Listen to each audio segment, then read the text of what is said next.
तो प्यारे बच्चों, कैसे हैं आप लोग? फिर से आज आप लोग हैं इजी केमिस्ट्री एसटीएम के यूट्यूब चैनल पे। तो आप लोग के लिए क्या नाम एक बैच स्टार्ट किए थे, जो बैच क्या था, क्रैश कोर्स था। इस क्रैश कोर्स में हम लोग 3 चैप्टर कंप्लीट कर चुके हैं।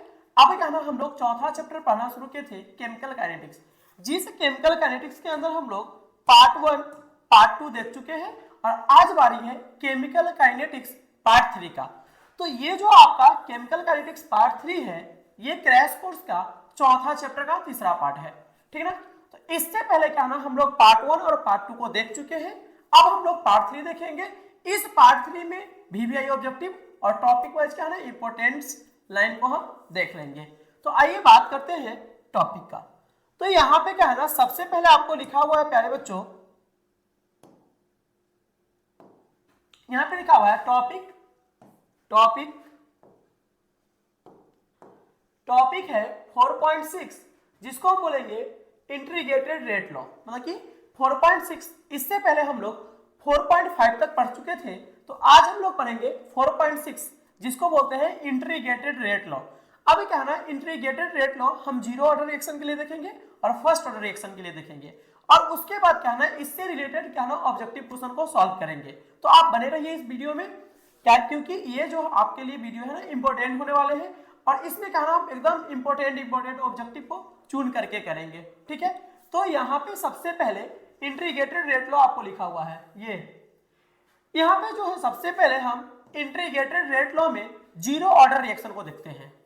क्या देखते हैं हमारे? Zero order reaction. तो आइए पहले हम बात कर लेते हैं थोड़ा सा जीरो ऑर्डर रिएक्शन के बारे में। मान लीजिए आपके सामने कोई रिएक्टेंट है जो किस में जा रहा है, हमारे प्रोडक्ट में जा रहा है, ठीक है ना। हम मान लिए कि रिएक्टेंट ए है और प्रोडक्ट क्या है यहाँ पे बी बन रहा है। तो अगर रेट लॉ से बात करें तो रेट लॉ कहता है कि आर बराबर क्या होगा, के ए के पावर क्या होगा, एक्स के बराबर होगा, मतलब कि इस रिएक्शन का जो रेट होगा के इंटू ए के पावर एक्स के बराबर होगा।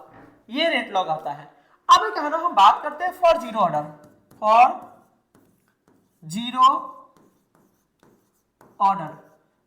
रिएक्शन के लिए अगर हम बात करें तो यहाँ पे x का वैल्यू क्या लेना पड़ेगा, हमको जीरो लेना पड़ेगा। तो x का वैल्यू अगर जीरो लेंगे तो यहाँ पे r बराबर हो जाएगा के ए के पावर जीरो, ताकि x के जगह पे क्या पुट करेंगे, इस x के जगह पे हम जीरो पुट करेंगे, तो r बराबर क्या हो जाएगा के, ठीक है ना।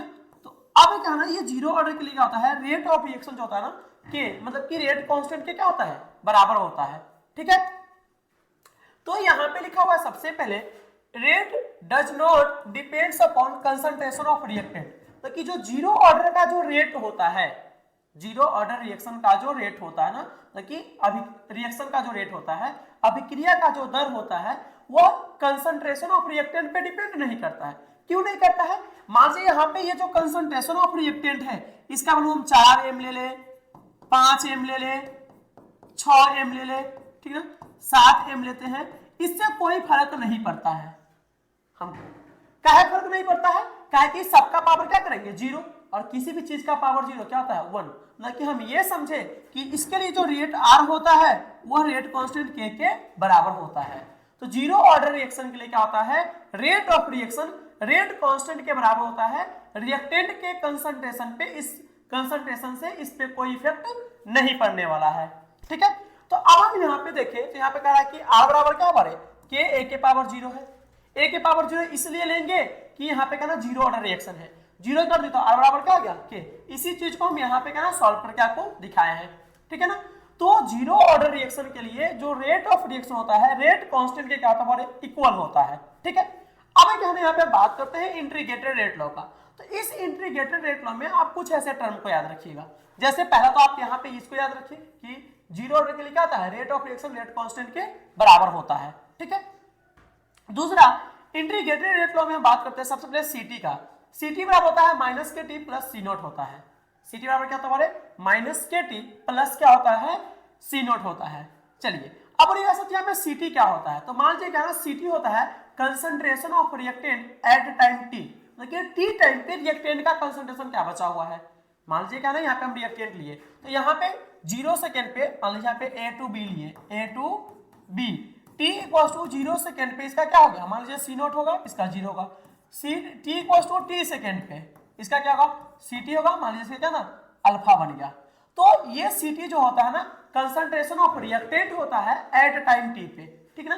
उसके बाद इस बात को आप याद रखिएगा कि टी हाफ जो होता है इसके लिए टी हाफ ये होता है C0/2K, C0/2K। ताकि हम ये समझे कि जो जीरो ऑर्डर रिएक्शन का रेट होता है भले वो क्या है ना इनिशियल कंसंट्रेशन पे मतलब कि शुरुआती कंसंट्रेशन पे डिपेंड नहीं करता है, लेकिन जीरो ऑर्डर के लिए जो हाफ लाइफ होता है टी हाफ करने का अर्थ है उस रिएक्शन का हाफ लाइफ, ठीक ना।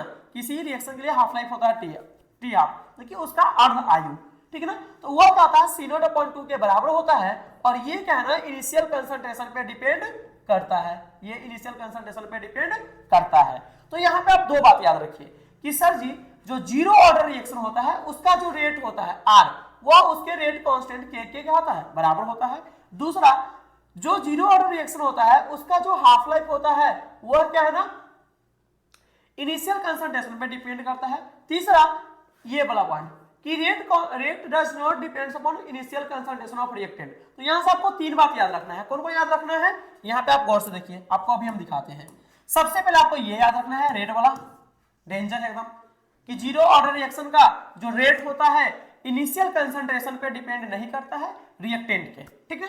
अब कहें यहाँ पे हम बात करते हैं जीरो ऑर्डर के लिए क्या होता है बोले, जीरो ऑर्डर जो होता है ना इसके लिए होता है R बराबर क्या होता है, R बराबर क्या होता है बोले K होता है, मतलब इसका जो रेट होता है रेट कांस्टेंट के इक्वल होता है। तीसरा कि यहाँ पे क्या है ना इसका जो हाफ लाइफ होता है टी हाफ वो इनिशियल कंसंट्रेशन पे डिपेंड करता है, तो ठीक ना। T half depends upon initial concentration, यहाँ पे लिखा हुआ है half life of zero order reaction, half life of zero order reaction depends upon initial concentration.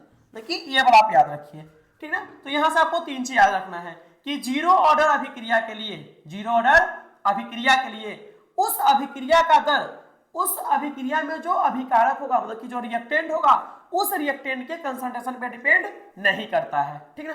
अब हम बात करते हैं इसी के लिए क्या ना R बराबर क्या होता है K होता है, मतलब कि जीरो ऑर्डर के लिए रेट ऑफ रिएक्शन जो होगा रेट कांस्टेंट के बराबर होता है। टी हाफ जो होता है C0/2K के बराबर होता है। तो अब कहीं कहीं पे क्या है ना यहाँ पे C0 की जगह पे आपको A भी देगा इनिशियल कंसंट्रेशन, तो उसे घबराने का कोई जरूरत नहीं है। अब हम बढ़ते थोड़ा सा आगे की तरफ। यहाँ पे कह रहा है कि for a given reaction, for a given reaction यहाँ पे कह रहा है कि टी हाफ बराबर 1/KA, 1/KA, तो कि टी हाफ बराबर क्या बोले 1/KA है।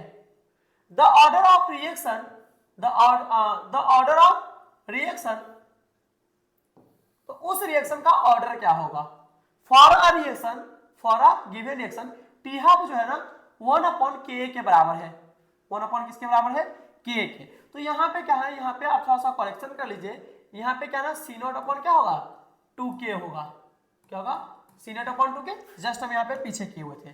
C0 क्या था बोले 2K था, यहाँ पे C0/2 बराबर है, इसके लिए क्या आ जाएगा ये जीरो ऑर्डर रिएक्शन हो जाएगा कि किसी रिएक्शन का जो हाफ लाइफ है वो टी हाफ, मतलब कि टी हाफ जो है ना C0/2K के बराबर है, C0/2K के बराबर है।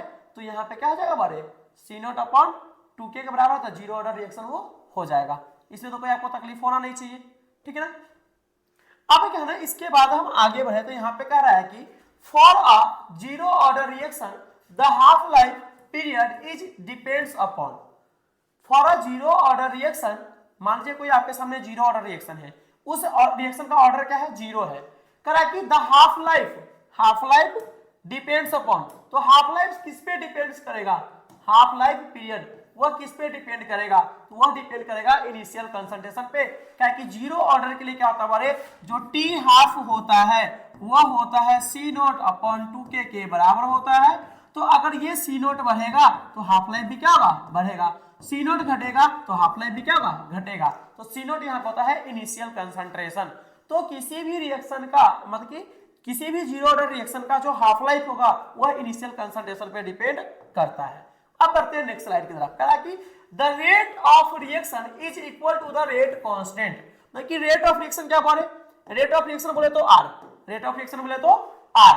ये जो R है ये किसके इक्वल है K, मतलब कि रेट कांस्टेंट के। और ये कब होता है जब order of reaction, order of order of reaction zero के बराबर हो जाए, ऑर्डर ऑफ रिएक्शन किसके बराबर हो जाए, जीरो के बराबर हो जाए, ठीक ना। तो ये हो जाएगा यहाँ पे क्या ना, जीरो ऑर्डर रिएक्शन के लिए करेक्ट आंसर होगा। इसके बाद अगर हम बढ़ते थे, यहाँ पे क्या है कि फर्स्ट ऑर्डर रिएक्शन आपको पढ़ना है, क्या पढ़ना बोले, फर्स्ट ऑर्डर रिएक्शन आपको पढ़ना है।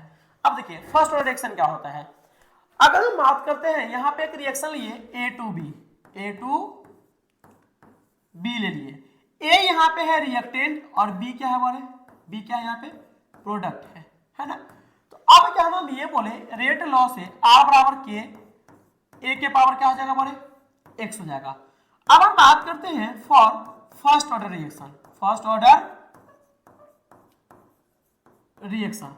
ऑर्डर के लिए एन का वैल्यू क्या होगा बोले 1 होगा, एक्स का वैल्यू क्या होगा बोले 1 होगा, एक्स बराबर कितना हो जाएगा 1, तो आर बराबर क्या हो जाएगा के ए के पावर 1। अब यहाँ पे ए जो है इसी को बोलते हैं इनिशियल कंसंट्रेशन, इनिशियल कंसंट्रेशन। तो हम यहाँ पे ये बोलेंगे बुआ कि सबसे पहले rate depends upon initial concentration of reactant. ये जो रेट आपके सामने निकला है ना, ये किस पे डिपेंड करता है, इनिशियल कंसंट्रेशन पे डिपेंड करता है। ताकि ए का जब हम अमाउंट बढ़ाएंगे, ए का कंसंट्रेशन बढ़ाएंगे तो रेट बढ़ेगा, ए का कंसंट्रेशन घटाएंगे तो रेट क्या होगा, घटेगा। जीरो ऑर्डर का जो रेट होता है कंसंट्रेशन पे, रिएक्टेंट के कंसंट्रेशन पे डिपेंड नहीं करता है, लेकिन फर्स्ट ऑर्डर का जो रेट होता है वो रिएक्टेंट के कंसंट्रेशन पे डिपेंड करता है, ठीक है। तो यहाँ पे ये हो गया, तो पहला तो आप ये बात याद रखिए, यही आपके लिए सबसे इंपॉर्टेंट टर्म इसमें है, आर बराबर के ए के पावर ये भी आप याद रखिए। आज ये बात करते हैं इंटीग्रेटेड रेट लॉ का। तो यहाँ पे हम बात करते हैं के जो होता है रेट कांस्टेंट, के जो होता है रेट कांस्टेंट, ये इसका फॉर्मूला आप याद रखिए कि 2.303 log base 10 a upon a minus x होता है, ठीक ना। अभी हम इसको डिटेल्स में देखेंगे नीचे क्या यहाँ पे क्या क्या होता है। तो अब हम बात करते हैं यहाँ पे k जो होता है ये होता है रेट कांस्टेंट, मतलब कि यहाँ पे जो k है उसको बोलेंगे रेट कांस्टेंट, a होता है इनिशियल कंसंट्रेशन और x होता है कंसंट्रेशन एट टाइम t। देखिए एक कंसंट्रेशन होता है जो शुरुआती वाला होता है, शुरू में हम अभिकारक का कुछ अमाउंट लेंगे, वो कुछ समय बाद तो उसमें से कुछ प्रोडक्ट बन जाएगा, तो कुछ ही अभिकारक आपके पास बचेगा, तो टी टाइम पे कुछ अलग होगा रिएक्टेंट का कंसंट्रेशन और initial t goes to 0 second पे इनिशियल कुछ अलग होगा। तो ये फॉर्मूला आप याद रखिएगा, ताकि आपके लिए हम जब न्यूमेरिकल सीरीज लेकर के आएंगे जिसमें 20 से 25 न्यूमेरिकल्स आपको करवाएंगे इंपॉर्टेंट, उस वहां पे हम इसको यूज करेंगे, ठीक है।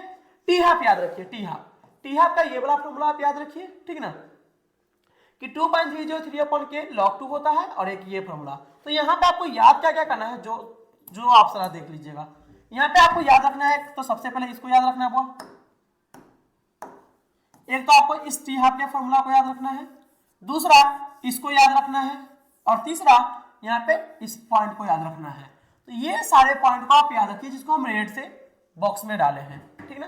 उसके बाद ये पॉइंट को आपको याद रखना है कि half life of the first order reaction, first order के हाफ लाइफ क्या बात करते हैं, क्या इस हाफ लाइफ के अंदर आप इनिशियल कंसंट्रेशन को देख पा रहे हैं क्या, तो बोलिएगा सर जी इसके अंदर इनिशियल कंसंट्रेशन नहीं है। तो फर्स्ट ऑर्डर का हाफ लाइफ क्या होता है, इनिशियल कंसंट्रेशन पे डिपेंड नहीं करता है। दूसरा the time for completion of first order reaction, अगर आप फर्स्ट ऑर्डर रिएक्शन के लिए बात करें कि कितना टाइम में कंप्लीट होगा, तो इसके लिए टाइम क्या होता है, मतलब कि ये होता है इनफाइनाइट होता है, क्या तुम्हारे इसके लिए टाइम क्या होता है, इनफाइनाइट। तो आप इस टर्म को याद रखिए। अब हम बात करते हैं इसका एग्जांपल, जैसे क्या ना रेडियो एक्टिव डिसइंटीग्रेशन रिएक्शन, जिसको बोलते हैं नाभिकीय विखंडन, क्या बोलते हैं हमारे, नाभिकीय विखंडन बोलते हैं, मतलब कि रेडियो एक्टिव डिसइंटीग्रेशन रिएक्शन, इसको बोलते हैं नाभिकीय विखंडन। जैसे डेके ऑफ यूरेनियम, यूरेनियम का डेके जब करते हैं तो ये भी क्या होता है, फर्स्ट ऑर्डर रिएक्शन होता है। दोनों एग्जांपल याद रखिए। तो बस आपको क्या करना है, देखिए जीरो ऑर्डर जो रिएक्शन होता है उसका जो रेट होता है इनिशियल कंसंट्रेशन पे डिपेंड नहीं करता है, तो फर्स्ट ऑर्डर का रेट क्या है, डिपेंड करेगा। जीरो ऑर्डर जो रिएक्शन होता है उसका हाफ लाइफ इनिशियल कंसंट्रेशन पे डिपेंड नहीं करता है, तो फर्स्ट ऑर्डर का क्या होगा, नहीं करेगा। तो यहाँ पे क्या है ना, जितने भी पॉइंट्स है इस सारे पॉइंट्स को आप याद रखिएगा फर्स्ट ऑर्डर के लिए, ताकि अगर ऑब्जेक्टिव पूछा जाए तो आपका ऑब्जेक्टिव फिर छूटे नहीं। अब बोलिएगा सर इस पे ऑब्जेक्टिव कैसे पूछा जाएगा, इस टॉपिक से हमसे क्वेश्चन कैसे पूछा जाएगा, तो आइए हम बात करते हैं क्वेश्चन का। थोड़ा सा यहाँ पे आगे बढ़ते हैं। सबसे पहले कह रहा है कि हाफ लाइफ पीरियड मतलब कि T half for first order reaction. अभी हम देखे थे क्या होता है टी हाफ बराबर दो फॉर्मूला हम लोग देखे थे। सबसे पहले टी हाफ का फॉर्मूला देखे थे ये 2.303 अपॉन क्या था बारे के और लॉग क्या था बारे 2 था। यहाँ पे एक था टी हाफ का फॉर्मूला बारे क्या था 2.303 सॉरी 0.693 अपॉन क्या था बारे के था। तो यहाँ पे कौन सा ऑप्शन सही होगा, ये वाला ऑप्शन आपका क्या आ जाएगा, करेक्ट हो जाएगा। इसमें कोई दिक्कत है, अगर दिक्कत आपको हो रहा है तो आप कमेंट के माध्यम से हमसे पूछ सकते हैं। चलिए अब यहाँ पे हम बात करते हैं कि for the first order reaction मतलब कि for the first order reaction मतलब कि फर्स्ट ऑर्डर रिएक्शन के लिए with rate constant K which expression give the half life period initial concentration of A. मतलब कि कहने का अर्थ है कि अगर मान लीजिए कहना रेट कांस्टेंट उसका क्या है बारे के है फर्स्ट ऑर्डर रिएक्शन के लिए, तो उसका हाफ लाइफ क्या होगा। सिंपल सी बात, हमसे यहाँ पे टी हाफ पूछ रहा है तो टी हाफ आता है 0.693 अपॉन क्या था बारे के होता है। ये वाला ऑप्शन क्या आ गया आपका सही हो गया। इसके जस्ट अगर आगे हम बढ़ते हैं तो यहाँ पे कहा है कि for a first order reaction the half life period is independent upon. First order reaction का जो हाफ लाइफ होता है वह इनिशियल कंसंट्रेशन पे क्या होता है, इंडिपेंडेंट होता है, मतलब कि उस पे निर्भर नहीं करता है। तो यहाँ पे इनिशियल कंसंट्रेशन इसका आंसर करेक्ट हो जाएगा।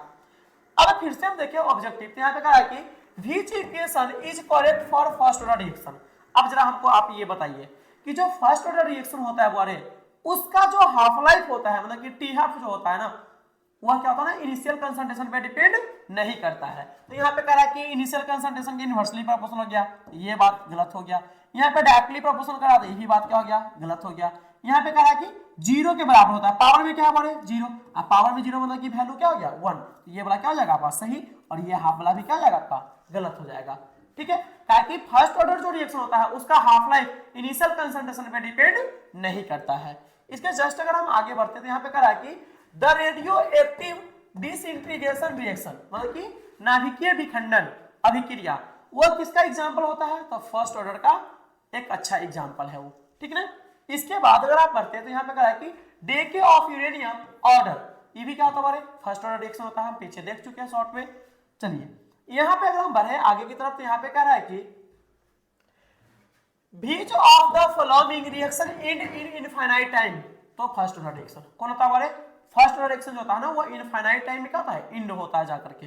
ठीक ना, यहाँ पे हम बात करते हैं यहाँ पे कहा कि for a reaction T half इतना दिया है the order of reaction is, तो कैसा हो जाएगा फर्स्ट ऑर्डर रिएक्शन होगा। एकदम सिंपल है ये क्वेश्चन सब। ठीक ना, यहाँ पे अगर हम बात करते हैं अगला है टॉपिक क्या बोले, टॉपिक जो आपका है ये है temperature dependence of rate of reaction. इसमें हम मेन रूप से अर्हेनियस इक्वेशन के भी बारे में पढ़ेंगे। ठीक ना, तो यहाँ पे टॉपिक आपका 4.7 है और ये टॉपिक क्या होगा आपके चैप्टर का सबसे लास्ट टॉपिक है।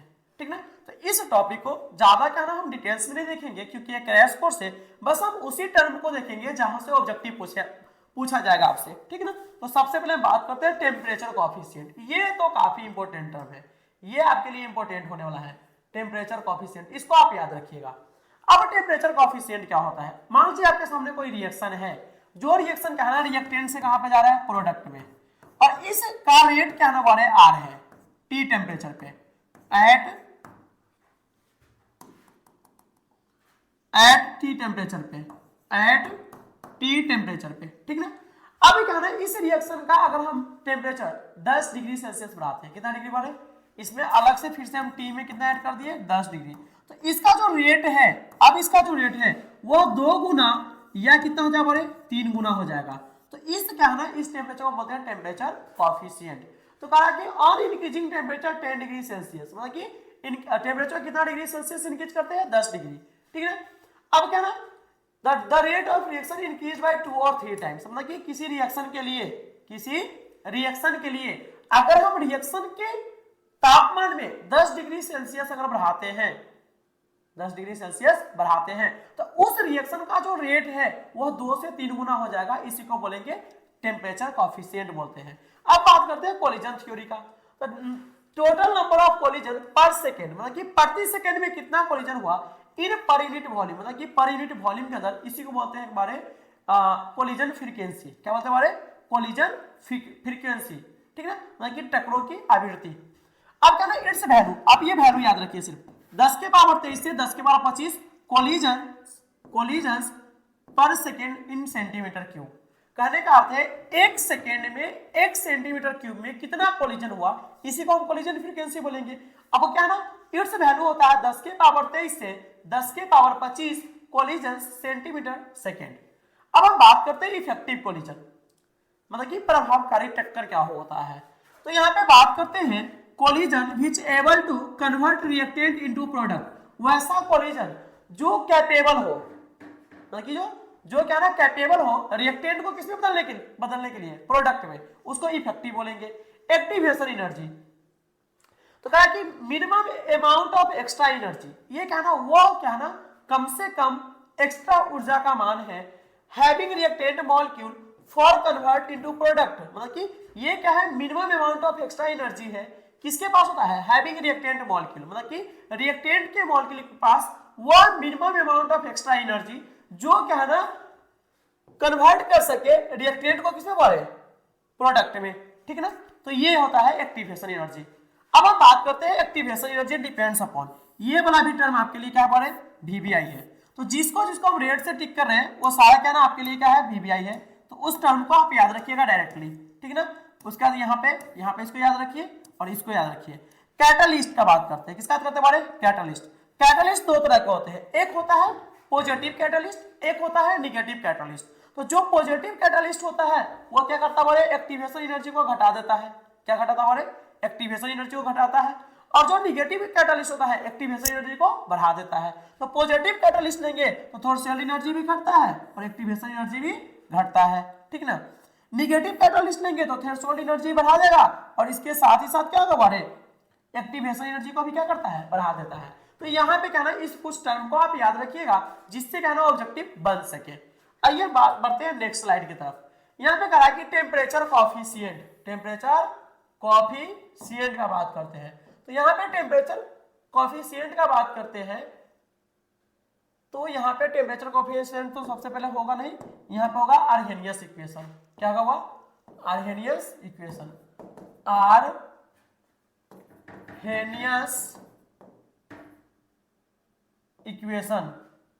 आर्हेनियस इक्वेशन होगा। ये होता है के ए के पावर माइनस ए अपॉन आर टी होता है, जहां पे ए होता है आर्हेनियस कांस्टेंट, ए होता है एक्टिवेशन एनर्जी, आर होता है गैस कांस्टेंट और टी होता है टेम्परेचर। तो आप इस आर्हेनियस इक्वेशन को याद रखिएगा, ठीक ना। ये आर्हेनियस इक्वेशन का होता है के होता है रेट कांस्टेंट, ए ई के पावर माइनस ए अपॉन आर टी, जहां पे ए होता है आर्हेनियस कांस्टेंट, आर्हेनियस का कांस्टेंट होता है, ये होता है एक्टिवेशन एनर्जी, आर होता है गैस कांस्टेंट, टी होता है टेम्परेचर। आइए हम बढ़ते हैं इस टॉपिक से रिलेटेड ऑब्जेक्टिव की तरफ। कहा कि एन इंक्रीज इन टेम्परेचर बढ़ाएंगे बाय 10 डिग्री, कितना डिग्री सेल्सियस बढ़े 10 डिग्री, मतलब कि 10 degree. Generally increase the rate of reaction by 2 times, 2 से 3 टाइम्स इंक्रीज करता है। किसी रिएक्शन के लिए अगर हम 10 डिग्री टेम्परेचर बढ़ाएंगे तो उसका रेट कितना बढ़ेगा 2 गुना से 3 गुना बढ़ सकता है। चलिए हम बढ़ते हैं थोड़ा सा आगे स्लाइड की तरफ। यहाँ पे कहा कि the number of collisions depends upon, collision किस पे डिपेंड करता है। देखिए प्रेशर अगर हम ज्यादा लगाएंगे तो टक्कर क्या होगा ज्यादा होगा, पहला बात इस पे डिपेंड किया। कंसंट्रेशन अगर ज्यादा होगा, कंसंट्रेशन मतलब कि रिएक्टेंट का कंसंट्रेशन ज्यादा लेंगे तो वहां पे मॉलिक्यूल्स ज्यादा होगा, भीड़ भाड़ ज्यादा होगा तो टक्कर क्या होगा ज्यादा होगा। टेम्परेचर बढ़ाएंगे तो उसका काइनेटिक एनर्जी बढ़ेगा, काइनेटिक एनर्जी बढ़ेगा तो आपस में मूव कर करके खूब टकराएगा, मतलब कि इस सब पे क्या है ना कोलिजन डिपेंड्स करता है। अगले स्लाइड की तरफ हम बढ़ते हैं। यहाँ पे कह रहा है कि which one of the following does not represent Arrhenius equation. यहाँ देखिए ये जो वर्ड ये तो आर्हेनियस इक्वेशन को रिप्रेजेंट करता है, ये क्या ना आर्हेनियस इक्वेशन को रिप्रेजेंट करता है माइनस ए अपॉन आर टी, ई भी करता है, तो ये जो है ना आर्हेनियस इक्वेशन को रिप्रेजेंट नहीं करेगा, ठीक ना। तो आप ये तीनों फॉर्मूला भी याद रखिएगा आर्हेनियस इक्वेशन के लिए, ठीक ना। इसका हम डेरिवेशन यहाँ पे नहीं देखेंगे क्योंकि ये क्रैश कोर्स चल रहा है, आपके पास टाइम क्या है काफी कम है। अब हम बात करते हैं यहाँ पे energy of activation of a reactant reduce by. अगर आपको किसी भी रिएक्टेंट का एक्टिवेशन एनर्जी कम करना है तो एक्टिवेशन एनर्जी को कम करने के लिए आप टेम्परेचर को बढ़ाइए। टेम्परेचर को बढ़ाएगा तो काइनेटिक एनर्जी बढ़ेगा, काइनेटिक एनर्जी बढ़ेगा तो कोलिजन का चांस बढ़ेगा, तो अपने एक्टिवेशन एनर्जी हमको कम चाहिए, तो बाय इंक्रीज इन टेम्परेचर, ये वाला ऑप्शन क्या हो गया आपका सही हो गया। इसके जस्ट बाद अगर हम देखें तो यहाँ पे कह रहा है कि the temperature coefficient most of the reaction lie between which of the following, temperature coefficient किसके बीच में लाई करता है, 2 से 3 के बीच में लाई करता है, ये बहुत इंपॉर्टेंट क्वेश्चन है आपके बोर्ड एग्जाम के लिए।